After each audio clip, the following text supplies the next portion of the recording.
So it's great to be with you all this morning. I am thrilled for this session, eager for you to hear from these fantastic presenters. Before I came to University of Notre Dame, I was involved in projects very similar to what you'll hear about from our presenters this morning. So I for one, am a big believer in the way that this kind of work, these sort of creative community collaborations, innovative projects like what you'll hear about, that has a way of animating community impact that goes beyond maybe just the project itself, that there are ripple effects for community flourishing. So when churches, when people of faith take the built environment seriously, they really have a potential to create a multiplying effect for community flourishing. So I know that you're going to get a sense of that today, so I'm going to stop talking and turn it over to our panel. So our first presenter is Ginny Myrick. So Ginny is the CEO and president of the Cathedral District in Jacksonville.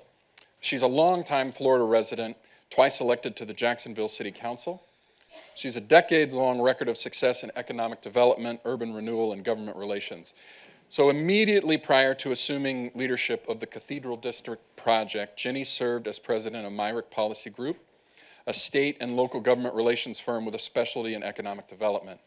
She played a similar role for 10 years as a senior policy advisor in government with Holland & Knight LLC, serving national and international clients, and is also a former state director of legislation for the city of Jacksonville and vice president of government relations for Jacksport.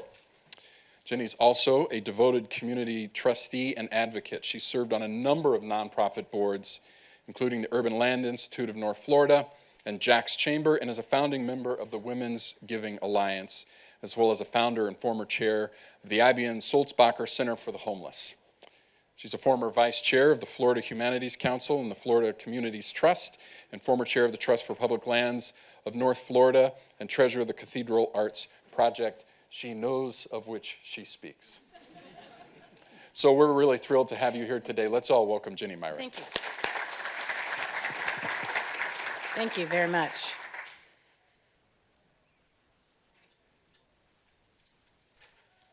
Here we go.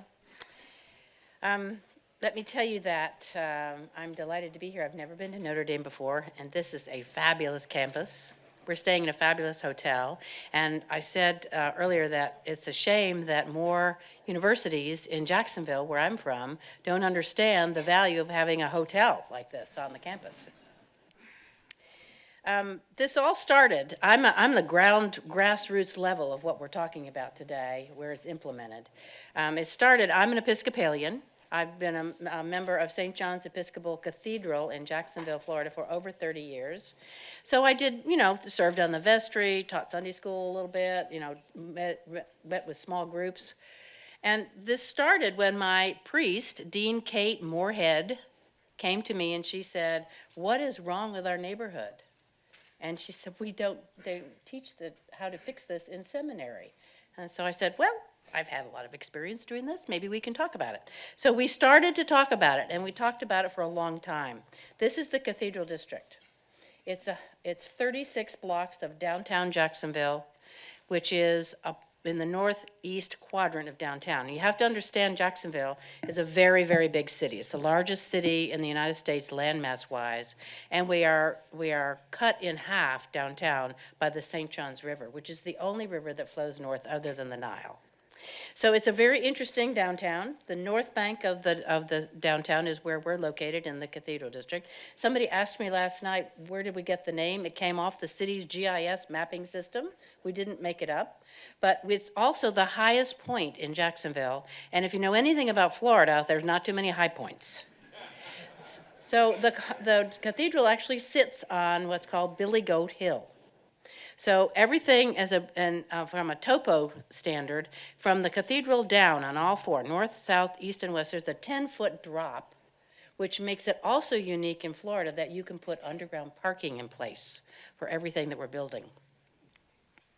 So we started out when we started to talk collaboratively with other people. I happen to be on the board of the Urban Land Institute, and ULI offers a thing called a TAP, a Technical Assistance Project, where we brought in 7 different people from all over the state of Florida to look just at the boundaries of the Cathedral District. They gave us a roadmap. They said form a nonprofit, hire a CEO, that, oh my gosh, that turned out to be me. Then it was commission a master development plan, which we did with a company out of Washington, D.C. by the name of Torty Gallus plus partners. And then they said, find a catalytic project or two that will jumpstart everything. Well, the first catalytic project fell in our lap. It was a nonprofit that had been around for 110 years, located immediately east of St. John's Cathedral, and they had been housing women and children, homeless women and children, for a long, long time, and they became insolvent. They were about 1.5 acres, which is the size of a city block in downtown Jacksonville, a variation, but just about that, 1.5 acres. There were 2 buildings on it, one which was historic, 3-story, beautiful building that was landmarked, and another one was what I would call Class B office space that had been built. It's about 53,000 square feet in building capacity. But as I say here, there had been lots of hair on the project. So when we bought it, we started to clean that up, and it was a difficult task. Our goal at the conclusion of flipping that property was really changed over the years. We were saying we were doing downtown redevelopment, we were doing economic development. What we're doing is repopulating a neighborhood. There were about, what ULI told us, 1,500 people that live in the district. It started out with a thriving neighborhood many years ago, and as everything has changed all across the United States, it changed there also. Our goal is to put about 2,500 new residential units in the neighborhood, which will create what's called a critical mass. Many of you are in the real estate and planning profession. You know what that means. That drives the commercial aspect of the development. This is a picture, which we had to pay a little extra for, to show us what it would look like when we're finished. So this is a typical street. It's one street in the Cathedral District. Torty Gallus put this together for us. John Torty himself came to Jacksonville. He was so intrigued by this project. It was an $85,000 grant that we received from a local granting institution. We ended up with about $150,000 strategic plan. And embedded inside this, you can see it on our website, and you'll see at the end, you'll see our website. It's cathedraldistrictjax.org.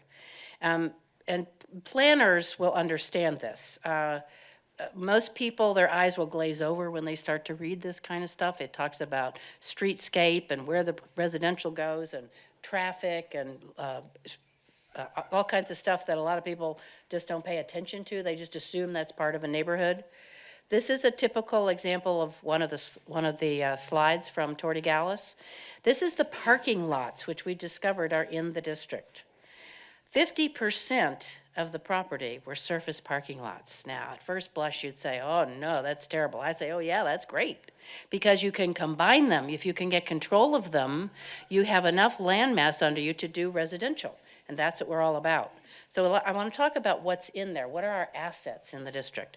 We have 5 mainline churches in the district, almost each one of them in a historic building of some sort. There's St. John's Cathedral, First United Methodist Church, the Basilica of the Immaculate Conception, the First Presbyterian Church, and Mount Zion AME Church, all with varying degrees of success like you find in every downtown in America today. So what we had to do was to look at the asset evaluation of the churches to see what we had, and I'm going to show you individually what this kind of looks like. Here's St. John's. St. John's is the entire city block, plus that little pocket park on the north end of it, which I got the city to give to St. John's because they weren't taking care of it, and we take care of it beautifully now. It has uplighting on it at night. It's magnificent to look at, and it's a seating area during the daytime. They are a whole city block, so you say, well, where do they park? They do street parking all around the cathedral, and on the top left, you can see where there's some cars that are parked. That's what we call the dirt lot, because it's an illegal parking lot. It's not striped, there's no handicap things in it. We just call it the dirt lot, because if we called it a parking lot, we'd be, cited. This is the Catholic Basilica of the Immaculate Conception, which is a magnificent structure. And it takes, again, a whole city block. So you can see their parking lot is along the back. The U-shaped building on the right is a 2-story, what was formerly a school. which I was so interested to hear the previous panel. I brought 2 charter schools to look at this building. They were very interested in it, but there was a roadblock when we got to the point of saying we have to buy it. Who's going to put $1 million into an old school to bring it up to code unless you own it? I even tried a 99-year lease, but it was a roadblock. They just couldn't see beyond that. In the center is where the priest lives, and on the far end is their sanctuary. This is the First Presbyterian Church. And you can see the darker area on the bottom right, the L-shaped area, that's their parking, bigger than their footprint for their church. And they have a small congregation. So they're grossly underutilizing their parking. They have a great opportunity there. The gray building on the kind of like in the middle with the 2 white things on the top, that was formerly a school that never opened. It's a 4-story building with little toilets, little chairs, and no school. They built it at the same time that another school that was K through 5 opened in Riverside, which is about 1.5 miles away from this. And they said, oh no, we won't get any students at all. So they never opened the school. So it's again a great opportunity for them to repurpose that building if they will give it up. And I'll talk about that in a minute. This is the First United Methodist Church, and you can see that they are loaded with parking. All around the back side of it, that's Church Street. They have parking there. And on the front of it, on Duval Street, which are now designated Duval and Church for all residential up and down both of those streets, the parking lot is, you can see, it's pretty empty. There's 1 car in there. They have a population of about 30 people that go to that church. And I brought them 2 offers, one to buy the parking lot, which they didn't respond to, one to buy the building on the smallest building on the far right corner there with a gray roof on it, which was built in 1960, which is badly in need of upgrading. It's out of code. And they also said, no, we were insulted by the offer. It was the going rate, $18 to $20 a square foot. What has happened here, and one of the most interesting things that I learned from this, was that there's a process that a church goes through. And what this pastor described to me is right on point. She said, our church is in mourning. It's in mourning. And we're in mourning about this great property that used to have a lot of people that went here, over 100 people, 125 people. Now we're down to this small little group of people. But people, as it was said earlier, they got married there, they were buried there, they brought their children up there, and they're having a difficult time dealing with the reduction in their size, even though it would stabilize them financially. Here's the last one, Mount Zion AME Church, over 150 years old, and take a look at their parking. So the L-shaped piece on the far right is, in fact, their parking lot. It took 2 years for me to get them to understand that they could build affordable housing, 120 units with underground parking, all on that lot. They're in the process of doing that right now. They have got an MOU, a memorandum of understanding, with the developer who is going through the process of trying to put their capital stack together. So we have learned over the 7 years that we've been around, we know who we are and who we're not. This is who we are at CDJ. We call ourselves CDJ. We're neighborhood advocates. We are negotiators. We are land acquirers when we can get the money to acquire it. We are land sellers. We are facilitators and partners with developers. So I will buy the land and bring in a developer to go vertical. And we are part of an overall community development process. We don't own any of the land, which is so baffling to most people when they talk about what we're doing. This is what we're not. We are not builders, and we are not property managers. Once it's built, we don't try to manage it. We don't have the depth of resources to do that. This is what we've accomplished in 7 years. We have brought in 650 apartment units that are either under construction or in financing. We opened one in the spring for 120 units with underground parking for seniors, affordable housing. One is under construction right now, the old Y property that I mentioned at the very beginning. We have secured about $42 million in capital investment. It's about 50% of the housing that is being proposed or under construction is affordable, and I'll talk about that if you have questions later about putting all affordable housing in one neighborhood. We've negotiated a lease most recently with the University of Florida, the #1 school in the state of Florida, and on Newsweek, the number five school in the whole United States, to bring in a graduate school of the College of Architecture. And we're using 3,000 square feet in an administration building in St. John's Cathedral that was underutilized. That should be open in the spring, I think, of next year. We have to completely redo the whole floor.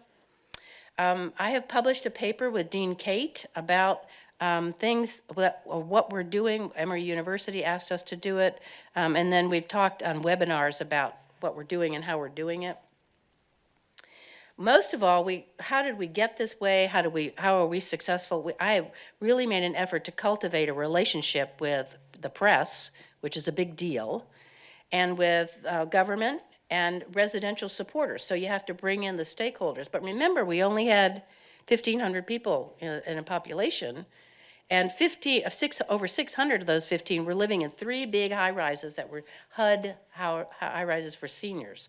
So our population was pretty thin, but we had some businesses that were there, and so the businesses are represented on our board. We have some residents on our board also.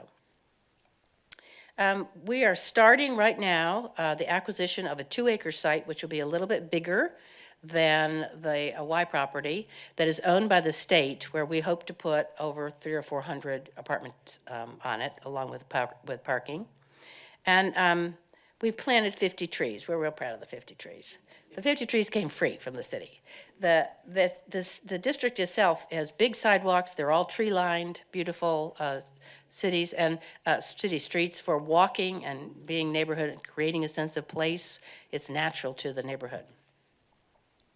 Here's what I think our strengths are. Our board has specific targeted experience that they bring to the table.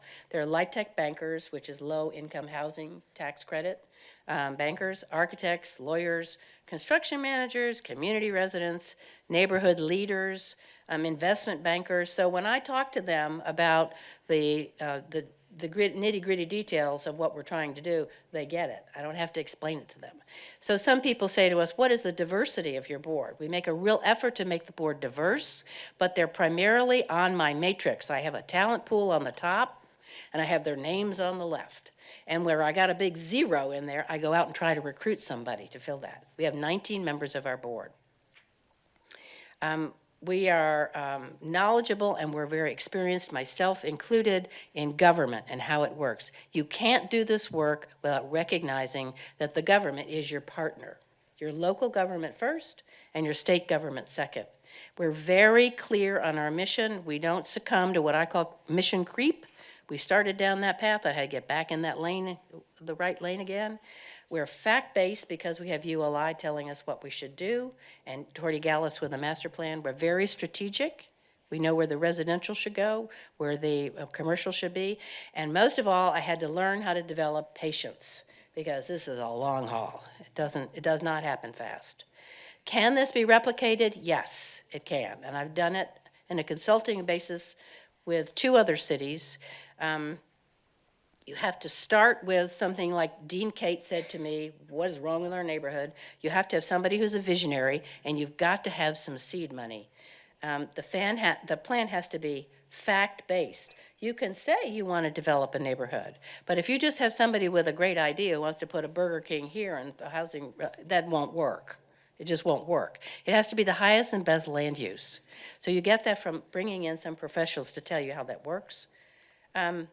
So these are the 2 other cities that I've spoken to. One is St. Albans in Texas. St. Albans did something incredible. They lost their church properties with the schism that occurred in the Episcopal Church. They lost $9 million worth of property. And they said, wait a second, we own this property. And the Supreme Court of Texas said, no, you don't, the bishop does. So they were out.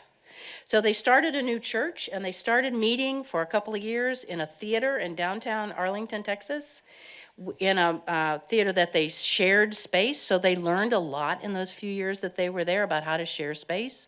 So when they asked me to come in, I said, let's bring in Dallas ULI. They did a tap. And then 18 months later, they now have an incredibly creative a new church arena that has combined the community, their downtown, and their church all together.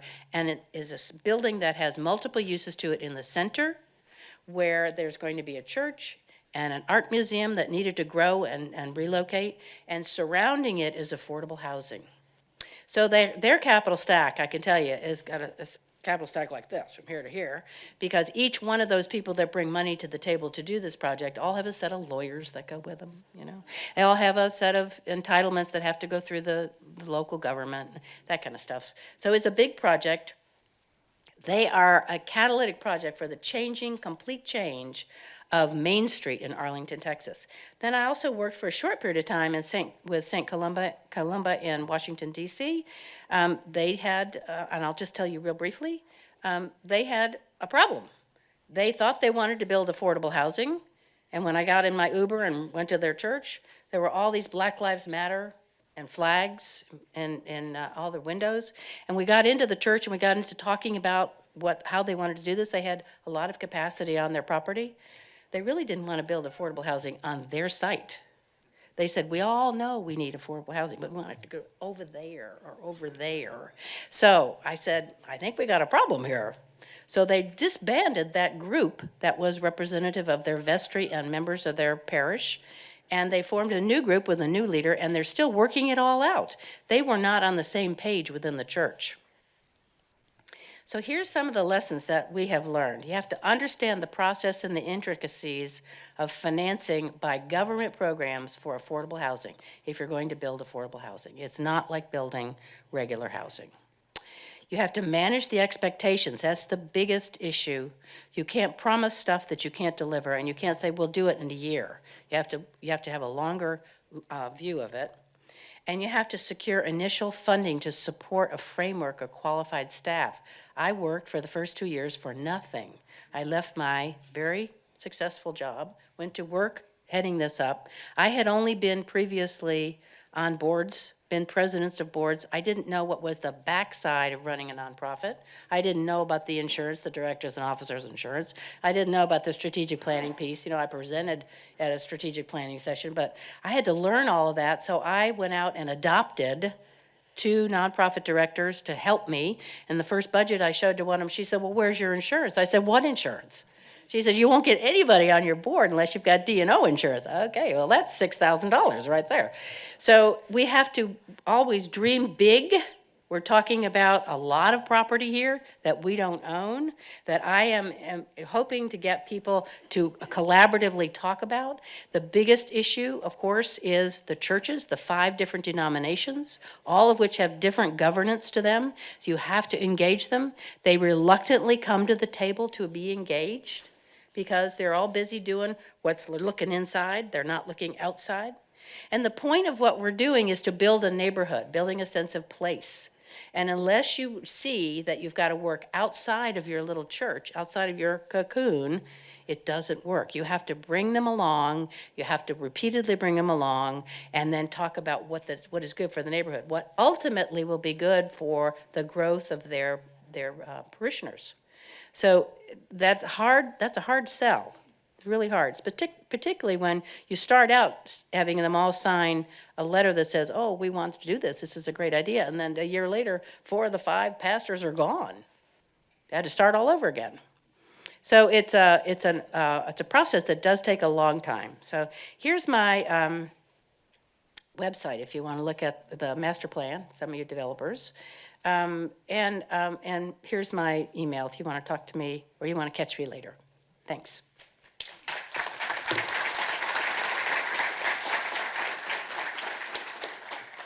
Thanks so much, Ginny. So our next presenter is Pilar Hogan Closkey, who is the executive director of St. Joseph's Carpenter Society, which is a Camden, New Jersey-based community organization whose mission is to build wealth and cultivate community through healthy, affordable homes, vibrant neighborhoods, and empowered residents. In this position, Pilar has overseen the construction and gut rehabilitation of over 450 houses since 2005, as well as the repair of over 550 homes owned by community residents. She's also responsible for the oversight of the property management of 87 rental units in Camden. Prior to joining St. Joseph's Carpenter Society, Pilar worked as a planner with a nonprofit affordable housing developer in Raleigh, North Carolina, and as a civil engineer for a large international consulting engineering firm in Chicago. Pilar holds her professional engineering license in New Jersey, is a certified planner with the American Institute of Certified Planners, and a professional planner in New Jersey. She serves as a board member for the New Jersey Community Capital, Camden Community Development Association, and Housing and Community Development Network of New Jersey. So another full plate. So let's welcome Pilar. Thanks so much for being here. Thank you. I feel like I can sit down now. I don't even have to do anything. Thank you for having me here today. I am a Notre Dame graduate, and it is just fabulous to be back here. Wish I'd been at the game on Saturday, but that didn't work out. But St. Joe's Carpenter Society and my work there has been sort of the perfect combination of my faith and my background. And so I feel really blessed to be able to sort of be in this position. St. Joe's Carpenter Society is a nonprofit in East Camden, New Jersey, that is right across the river from Philadelphia. So we're actually a little more Philly than we are New Jersey. And we were born out of the St. Joseph Pro-Cathedral Parish. Just for a little bit of background on Camden, population in general is about 75,000 people, continuously losing population. East Camden has about 25% of that. We have 4 different census tracts. So our population is about 19,000 people. We're 62% Hispanic, 30% Black. Our median income is $35,000 in East Camden, and 30% of us are living in poverty.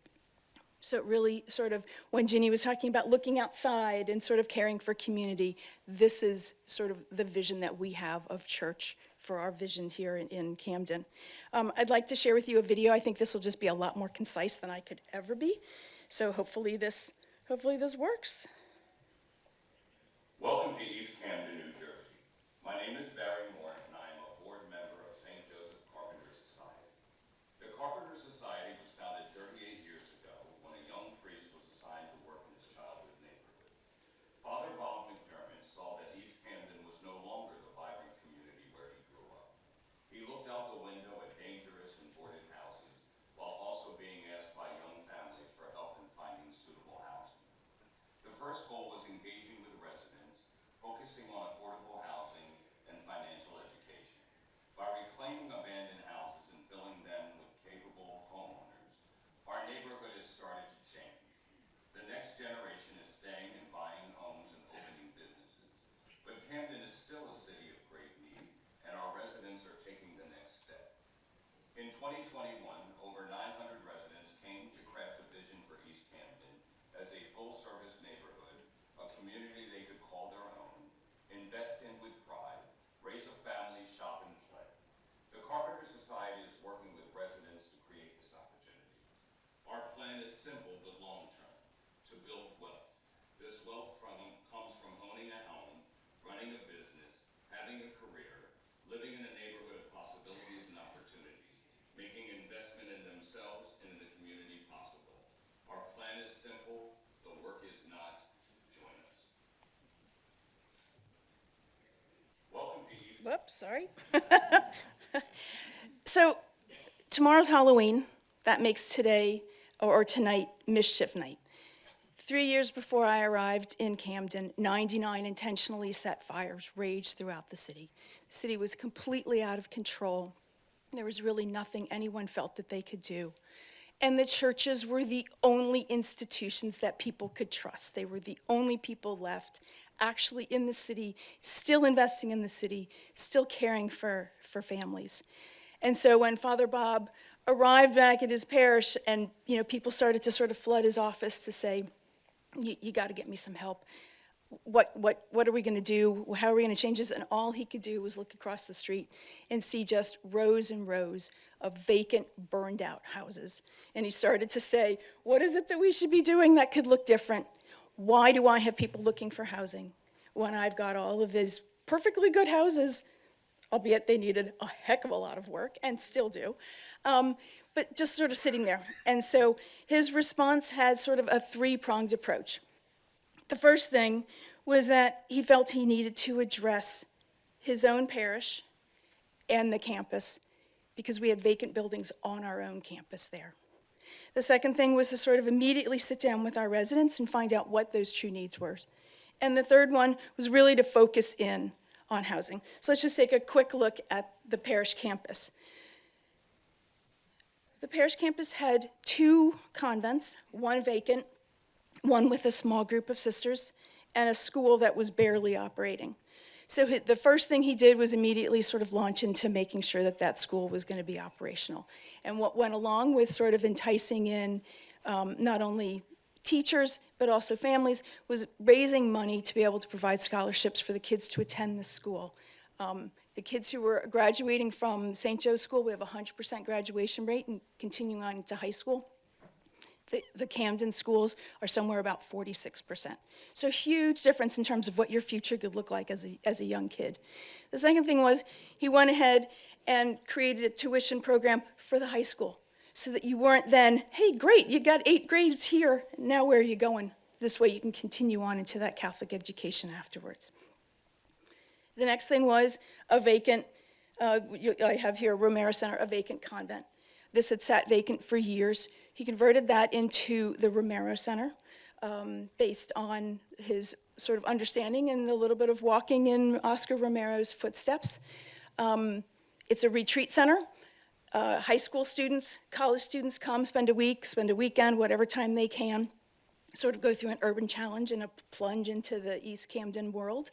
But it also allows the parish to be able to spend some time there. Here's some open rooms. Let's lead our own workshops. Let's lead our own retreats. Let's have some of our own religious education happen right here on campus. And it also allowed his youth group a home. And that way, this building ended up going from being a vacant building to almost being used 24 hours with people sort of constantly coming in and out of the parish. The other building you'll see on here is St. Joe's CDC. This was a small convent that had a very small nursery. And when these nuns, sisters, decided to leave, we converted this into a publicly funded 3- and 4-year-old preschool, which is now the perfect feeder for kids going into the kindergarten and to be able to sort of take advantage of education that way. At the same time then, we were also looking outward. So we had to look at not college campus, but the parish campus, to be able to reinvigorate this trust and bring people back into the actual parish community. But at the same time, we wanted to make sure that we were sort of functioning and supporting our families. One of the first things that we did was sort of launch into an education program. Our idea was to be able to acquire the homes and sell them. Not rent them. Let's actually build some wealth for our families. And so what we needed to do was sort of hold hands, create a group education program. You're not the only crazy person to be able to buy a house here in Camden, but also small one-on-one private housing counseling. And that allows us to then get families ready to be able to go to a third-party mortgage, purchase that home, and step on. This is what's actually truly creating the stability and the wealth in the neighborhood. 30 years now, we've been in existence for almost 38 years. We actually have second and third generations of people purchasing homes, kids who grew up in our homes. The difference in their financial status is unbelievably, they are modeling their parents. Their parents have said, go back in, talk to Rosie, go buy a house, invest in yourself, invest in Camden at the same time, and that's really making a difference. So we focused on housing development. We map the community, we have a plan, we have a redevelopment model. The first thing that we do is we target vacant, abandoned homes. Those are the most dangerous homes that are out there. At the same time, we're also going after and building new on vacant lots. And in some cases, when redevelopment does not work in terms of rehab, we've actually had to demolish and rebuild an entire block or even more to be able to sort of get that part of the neighborhood working again. We have a very small portfolio of rentals. Homeownership isn't for everyone, but we sort of work with you. We work with residents. We build up their resources. We have sort of all sorts of resident services, so that way we can still continue to promote financial sort of stability, capability, and be able to make that change going forward. We also then realized that while we were bringing new people into the neighborhood and they were purchasing homes, we had all sorts of older residents who were still in their homes. What about me? So we've started some repair programs, lead remediation, weatherization, to be able to, once you have that asset, now your number one thing is to preserve it. Let's keep that stability, let's continue to build that wealth through keeping that home safe, and then that allows you to age in place as you go forward. We're also beginning to step out of housing as we feel that we've started to make a difference in terms of controlling some of the vacancy in the neighborhood. We're now working with residents to be able to work on some arts, work on some murals, some planting trees. We're incredibly proud of planting some of the trees that we've done. Sort of different things. Homeownership is not the only way to build wealth. And so having an opportunity to be able to invest in a small business or have other sort of beautification elements within your neighborhood begins to make a difference in terms of what that market looks like and what it will begin to sort of change and evolve. We're on our third neighborhood plan. When we started out, we were very much in terms of responding to the crisis that was happening. And we're now beginning to say, what else do we need? What else can we bring into the neighborhood? Can we be more proactive in terms of looking to the future and seeing what we need today? That's where the plan comes into place. So up to date, we've created 1,040 homes. We just counted last week. 750 of those are home ownership. The same house that sold for $22,000 in 1993 today is selling for between $90,000 and $150,000. That's actual real creation of wealth for that family. Not for us. We're still borrowing and stealing to be able to sort of get all of these houses done. But that really makes a difference for that family to be able to say that house that I bought for 22 or 45 has now doubled, tripled, and in some cases 5 times increased in its value. Our vacancy rate, when I came, 1 in every 5 houses was vacant. So as you look down a block, you were looking at multiple houses that were completely just a shell. Today we're at 1 in 40. So we've taken that 20% vacancy rate to somewhere between sort of a 5-6%. Some of our blocks and neighborhoods are even at 2%. We have entire blocks that don't have any vacancy on it. That makes you feel so different to go outside and let your kids go outside and walk on that block, just sort of feeling more safe and feeling like it's yours. Some of our education classes actually say, now that you're a homeowner, what's your civic responsibility and how does that look differently than it did when you were a renter? To go along with that, 84% of our original buyers or their families still own that house. So there also is not flipping. There's not people that are sort of looking to make a buck. These are families that recognize that these homes are making a difference for their families and are staying. Our foreclosure rate is less than 5%, and that's even getting through 9 or 10 years ago, sort of all the mortgage foreclosure issues that we were having. I think the other thing, too, that's really interesting for me is that when we go out and we survey our residents every 5 years. Today, when we survey our residents, 80% of our residents say that they are somewhere in that satisfied, very satisfied, sort of satisfied, we'll call it satisfied, living in the community. 75% said they would actually go out and suggest to someone else that they move into the neighborhood. There is no longer sort of a sense of this is the only place I can afford, but rather this is a place that I want to be. And those second generation and third generations of young people are actually choosing to move into our neighborhood. I compare that all the time with the 99 raging fires 30 years ago. It's a huge difference. It's patience, right? It takes a long time, but it's really actually working. One last thing is that we are now working with St. Joan of Arc, which is a merged parish in South Camden, to re-envision their parish campus. We're hoping that maybe we can replicate some of the experience and the success that we've had up in East Camden. They have a long closed and vacant school that we have plans for 14 apartments in there. And we're now talking to the diocese about what can we sort of re-envision for the rectory and how will that make a change for the community. Our work at St. Joe's really takes inspiration from Oscar Romero, and it is firmly rooted in Catholic social teaching. Bringing that true participation of the community and supporting the least of our brothers is really of utmost importance to us.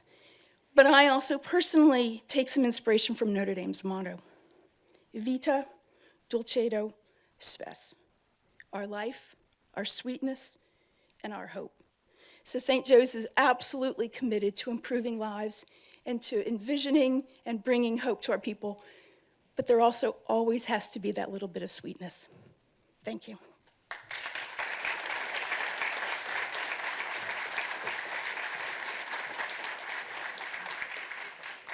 Thanks so much. So our third presenter is the Reverend Dr. Patrick Garnett Duggan, who was ordained in Christian ministry in 1989 and had full ministerial standing in the United Church of Christ in 1995. He earned his Bachelor of Arts from Harvard University and both a Master of Divinity and Doctor of Ministry degrees from New York Theological Seminary. A former UCC pastor for 28 years, Dr. Duggan has served as the Executive Director of the United Church of Christ Church Building and Loan Fund since 2012.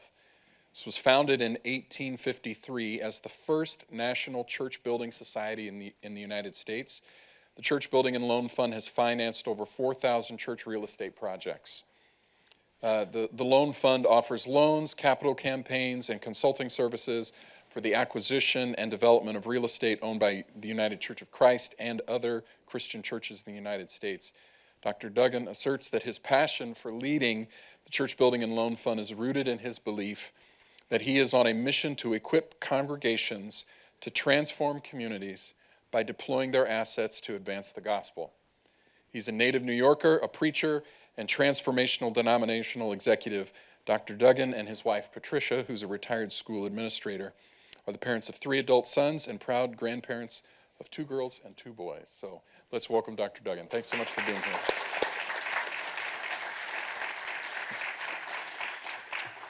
First, I want to just thank you, Notre Dame, for inviting me. And I think this is an important conference. I hope it signals to the other denominations that it's time to think seriously about properties as a priority instead of kind of panicking that there's a problem and not really looking at it as a national or denominational concern. So thank you, and I appreciate the opportunity to be here. As Adam said, we're first church building society in the United States. We're not quite as old as the Catholic Church by a whole lot, but we're proud of that distinction, celebrating our 170th year. And we were started as a ministry in 1853. The Congregationalists, one of our traditions, were concerned about extending their progressive Christian identity and mission in the western frontier, which at that time happened to be Ohio. And so they did some things. Congregationalists, as you may know, very different from Catholics. They didn't meet because they were afraid they might become a denomination. So at their first meeting in 100 years, they decided that we needed to meet in order to advance the mission. And the last thing they did at the conference in 1852 was to decide to raise $50,000 in 6 months. And that started the fund. It was would be about $2.5 million today. They built a couple hundred churches. Every year they would raise the money and have the churches raise a little bit of money, and every year they'd be broke at the end of the year and do it again. And then around 1895, with the sudden rapid need for parsonages, they got into lending. So we've been lending for about 130 years. And we use many of the same metrics we've used for all that time. So we're mission driven. This is our mission, to assist churches, congregations. We work with both United Church of Christ congregations and other Christian churches. Well, I don't think we have any Catholic churches. They wouldn't call us for help, that's for sure. But we do work with other Christian churches if they reach out to us, and except for those who may have a denominational fund, we always refer. We don't poach. We're not desperate for business, and we're mission driven. So everything starts for us in the Gospels. We are believe that the issue with decline in the United States of America has everything to do with we've kind of like lost our way in terms of who the church is supposed to be. And so we believe that we don't think that, as a lot of the articles say, is it the end of the church? We believe that the church is in a transition, and that the model that we're in has run its course. It's been good for about 1,000 years. And now we're finding a new way of being. And we believe that assets are to be used in service to mission. And so we believe that the church should retain those assets if any way possible to do that, and to figure out new ways to live the gospel through those assets. So pretty much if you do mission first, seek the kingdom first, everything else will follow. And it's kind of worked for us in terms of how do we meet the challenges of the current day. And so our touch points are Luke 4, Matthew 25, and Matthew 28. And it works out in programming in a couple of ways. So we have 4 different areas of programming. We believe that churches who are short or not living out their mission need to find that and have a vision. We believe the projects should not be dictated by outside thoughts or concerns, but should be dictated by the church's mission and the needs of the community. Where that sweet spot is the kind of redevelopment that needs to happen. So we spend a lot of time and energy and money on training. We train about 1,000 church leaders a year through our visioning, capacity building, strategic planning courses, our Partners in Building event. We help churches raise capital for projects and other needs through our stewardship and capital campaigns. Obviously, we finance projects, and our Partners in Vision initiative, which is 10 years old, is the area in which most of our churches are applying to us now. And I'll talk a little bit about Partners in Vision. It's about how do we help churches to reimagine and redevelop a property around mission, essentially. And it's run by a developer who I've worked with for about 25 years.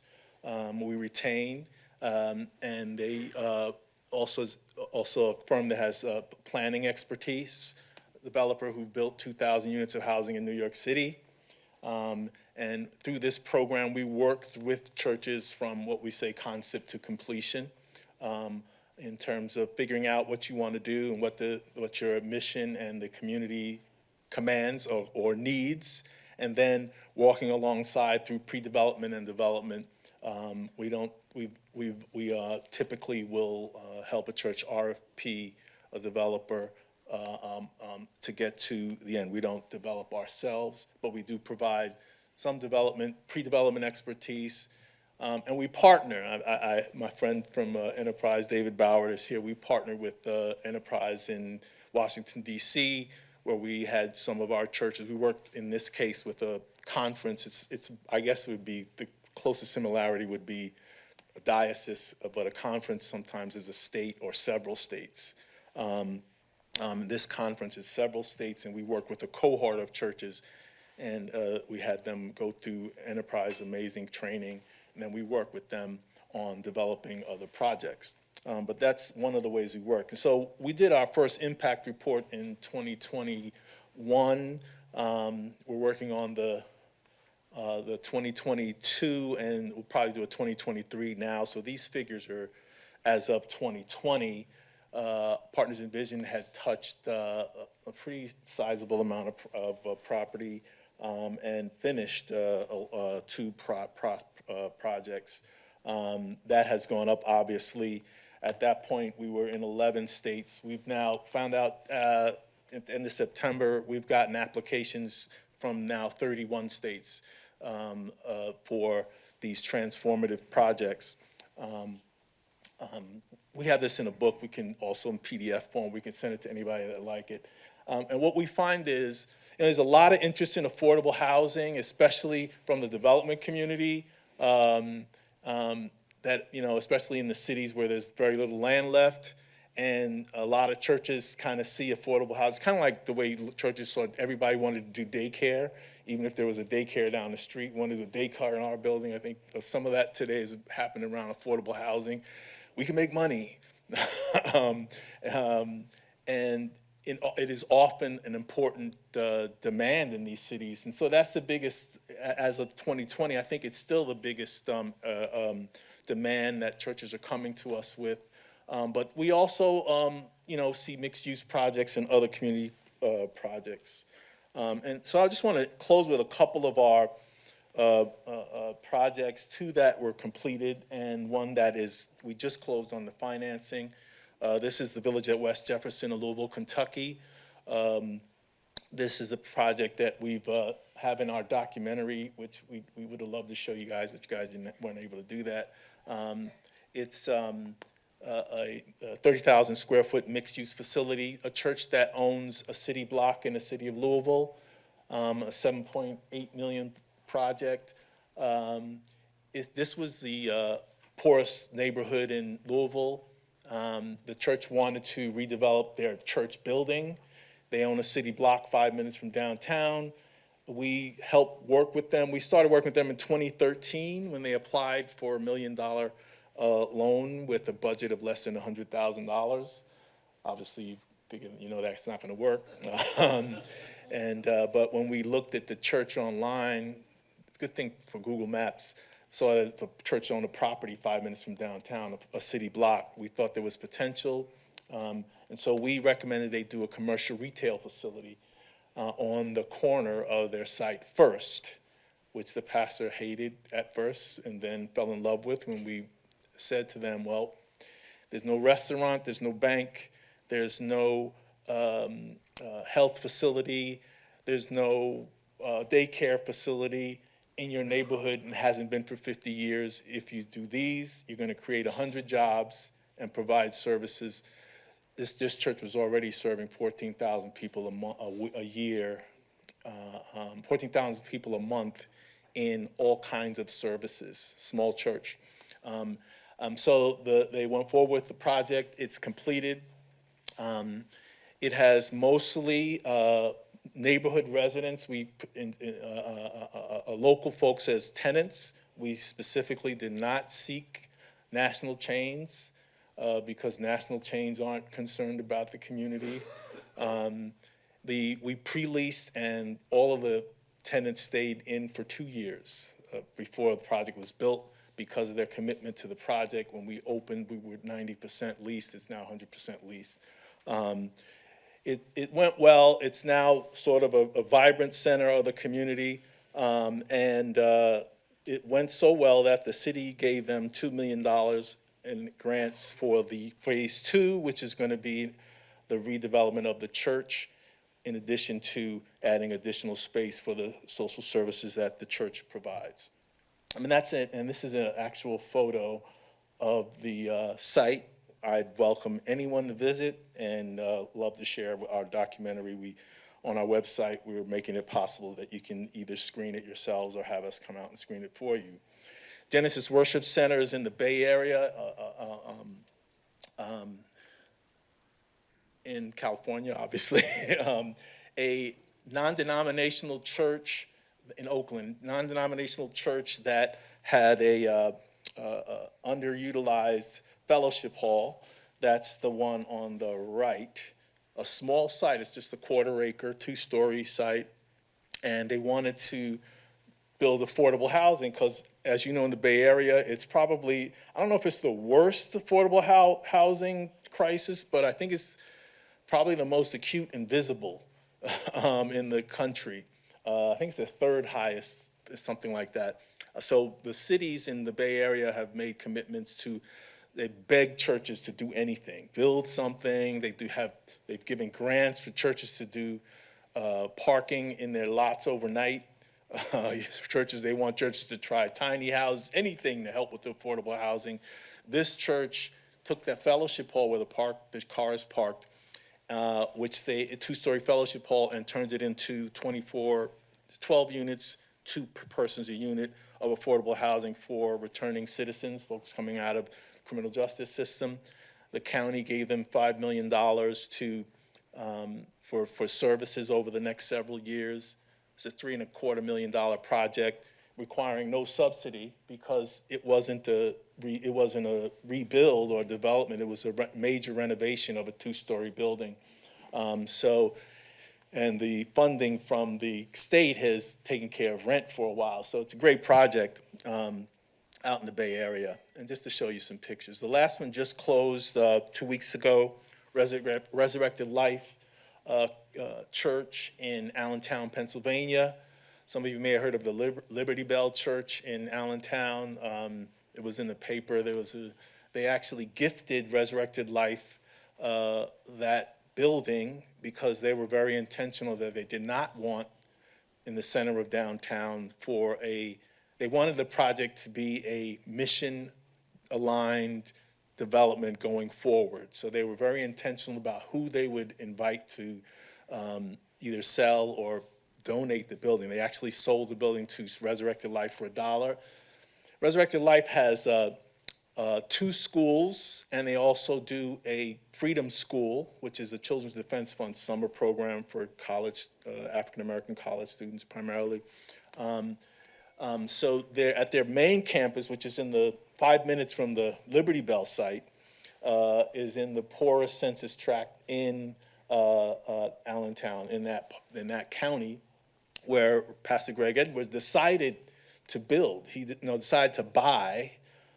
He bought at exorbitant interest rates the property and said, we're going to improve this area. We're going to advance our mission here. We met them in 2019. We refinanced the property because they got almost usury rate, and then helped them to figure out a redevelopment of the site, which would expand the property to accommodate another 200 children. Their daycare, their school is totally includes 100% folks employed from the community. Pennsylvania has a free community college, so all of the teachers are able to go to school for free, and as they come in as a junior worker in the schools, they go to school. You have a few that have gone all the way to masters, and this is a primarily black and brown community. So they're improving the community. They're working with the kids. They've gotten a 5-star rating, or I forget what they call it in Pennsylvania, for the quality of their education. This project will be our second New Markets Tax Credit project. So Louisville was the first one. This is going to be about a $7 million project. We're doing, obviously we're doing the debt. We're also the pre-development and actually the developer we RFP this one. A major developer in Allentown is doing this project. And we look forward to that. They break ground in April. So that's kind of how we work with a few of our examples. The way we help churches move forward is to figure out your vision of transformation. How will you live the gospel in new ways in your community? What works for you? And mission statement. It used to be churches says, well, we spread the gospel and we love the Lord and they're all important, but actually each church has a specific mission, within the broad mission of the gospel that is unique to their community. It may be a lot of, drug addicts in that upper income neighborhood that your church is located in. So you probably have a recovery ministry that's important to you. It may be that there are poor schools in your community, or maybe that there's a need for affordable housing. But whatever that is, it's important for the church to figure out its specific purpose. God placed them in that place for a reason, and we need to figure out what it is and pursue that. And once we do that, then we can go forward. And then we tell churches are not developers, and often, almost always get in trouble when they try to be.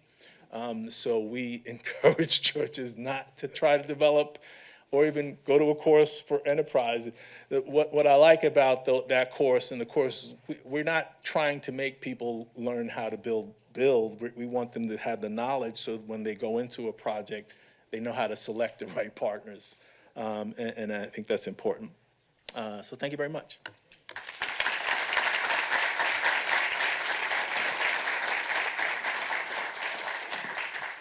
Thanks so much to all of our presenters. We do have a few minutes and a couple of microphones here. If anybody has any questions, please go ahead and jump on up.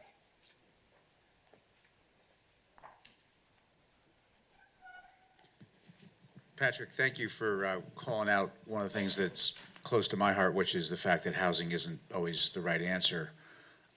But you also touched on something that I find fascinating, which is this sort of emotional letdown in the clergy when you say that you say maybe housing isn't the right answer. So I'm wondering if, particularly from your pastoral background, if you could speak more to sort of how you navigate folks through that period to say, well, maybe it is retail. So, it's interesting. When a church calls us, it's typically, hi, how you doing? My name is Reverend so-and-so. I'm a trustee so-and-so. How you doing? We got a roof. We want to fix the roof. We need a new boiler. We want windows. Can you help us? And I go, that's great. What's your mission? So we get that all the time. Why do you want to talk about mission? We got a building. That's a problem. It's kind of like deferred maintenance. It means no maintenance. So if you've never, if you're not, taking care of it, then talking about the building is not going to solve your problem, or it's not picking something that you think is a trend that's important that's going to solve. So affordable housing. Let's do affordable housing. Well, maybe the first thing we tell folks is to look around you. And what's on your block? How tall are the buildings on your block? Because, I don't want to say, what's the density, because pastors don't know what you're talking about. And we'll say, okay, can you do a 10-story building on your block? No. Well, you're probably, the size of your lot says it may not be feasible to do affordable housing. So there's, the initial ask from many churches is, we have this idea. And we say to them, that's great. Let's talk about it. Let's figure it out. Let's figure out what's your mission and vision. And then let's look at the feasibility of that idea. And by the time we're in that conversation, after they get over the initial shock that we don't want to talk about your roof first, they kind of get that where we're going. And then I think that's how we proceed. First of all, I want to thank you, Fire, Daniel, and David, and everybody, because last year, this is what my request was. Please bring some people who weren't just with the Catholic Church.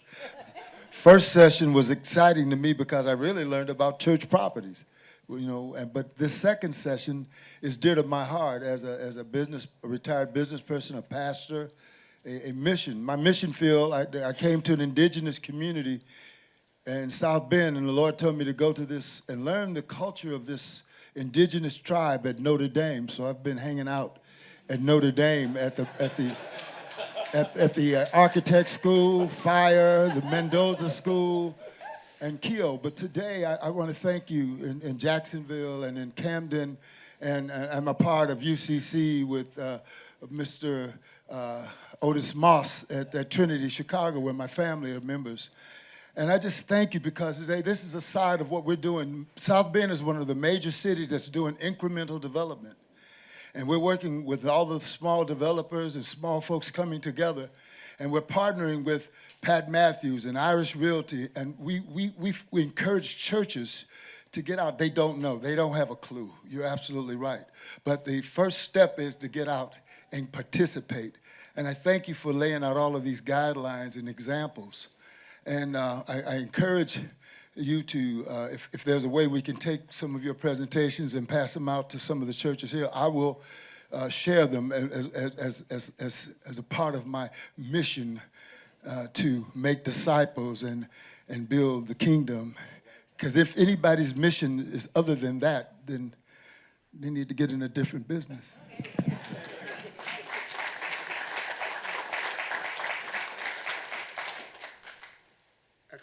Excellent presentation. My question is for Reverend Doctor. Reverend, the answer can be long, so we'll try to bridge it. With regard to making loans, how do you secure the loans? Do you have a loan committee that does an intake process just like, let's say, a conventional lender? And if there's private lending involved, how do you go about negotiating who has lien priority? Loans are secured by the property, and we are in first position almost always when we do participations. The other funds agree to a pari passu agreement so that, it doesn't matter who's first, second, we all get paid. So churches are very good payers, contrary to what banks think. Currently, we have about 90 active loans. We don't have any delinquencies. In 11 years, the 2 foreclosures we did were both because of malfeasance and, things happening that I don't want to talk about. Churches are very good payers. So, and oftentimes in our certain metrics we have, which are unique to the church, I think. For example, membership size. Most churches are small, and then we're finding these are eroding now. We used to say, if you don't have 100 members, you're probably not good for a loan. That's out the window now. Most churches are hanging around 40, 50 members. So we look at other factors as well.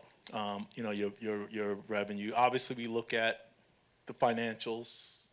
Most churches don't have audited financials, but we look at what financial statements they have, including some of the immigrant churches we work with that aren't used to banking, and we'll say, can we just give you our bank statements? We get that. We've seen literally financials on napkins. We work with, we have a large Samoan community. We've gotten financials in Samoan, but we do require financials, but we do look at things like the leadership of the pastor, the longevity of the leadership of the pastor. We look at debt per member. We divide the number of members by the amount of debt by the number of members to get to a certain point. And so that, along with traditional metrics that a bank uses, helps us determine how to lend to a church. We do not lend to everyone, but 100% of the loans that our staff recommends to the board are approved, because our job is to vet the loans and make sure they're ready. And those who aren't ready, some will be ready after a while, some won't. But all of our loans are approved by our board, a full board. We have monthly meetings every month. Most of them are by Zoom. Twice a year we meet in person, and we do the other business of the church in addition to probably 1 or 2 loans. We just had our annual meeting 2 weeks ago. I think we've maybe got time for one more question. Yes, sir.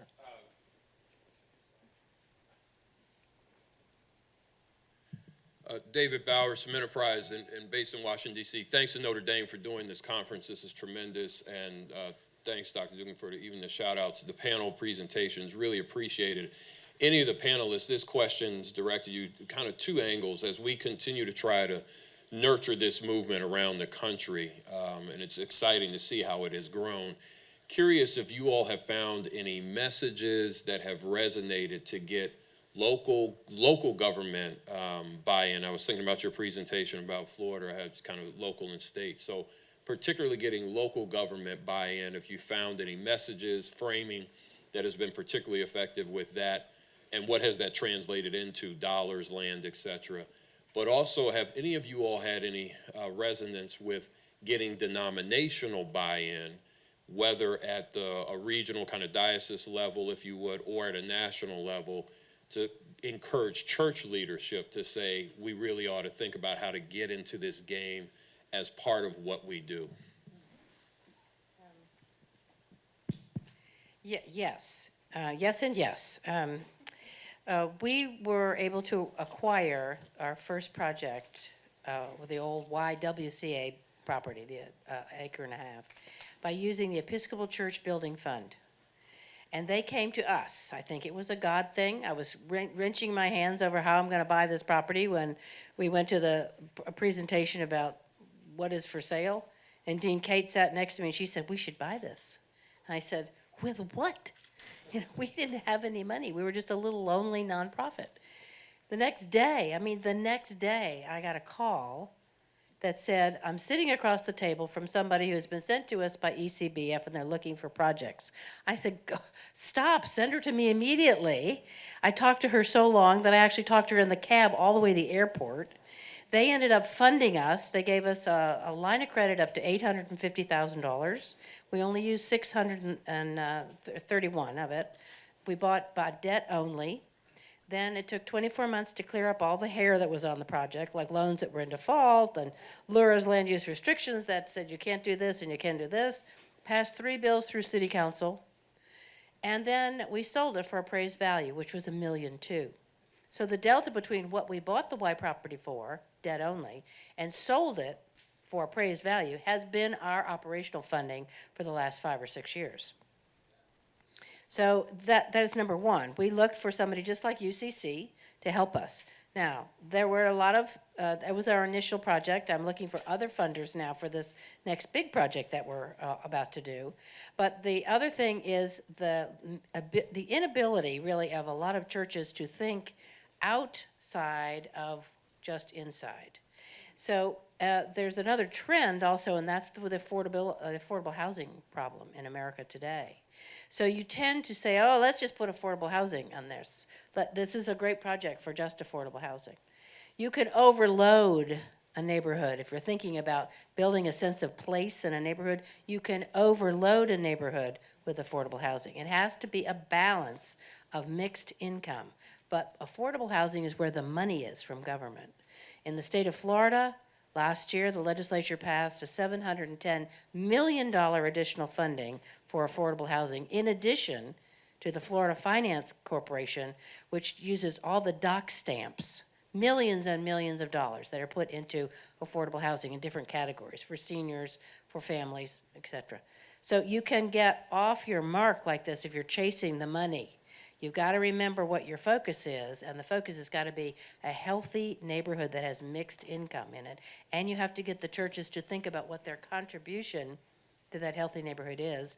And it probably is not doing what they've done for the past 25 years, and that is just reaching out the back door with brown bagged gifts of food. They need to think what's happening in the neighborhood. After they eat the brown bag, where does the brown bag go? And then the city has to come in and clean up. So there's a whole shift in thinking about what your mission is and a bigger picture of thinking outside of your church as to what is in the neighborhood. So it's a combo of government and changing the thinking, I think, of mainline churches. Yeah, so thanks again to all of our presenters. My imagination is on full fire right now. I'm hoping that's true. for everybody. Please seek them out over the rest of this conference. I'm sure that they would be willing to have conversation with you. But as we wrap up our time, let's give our presenters another round of applause.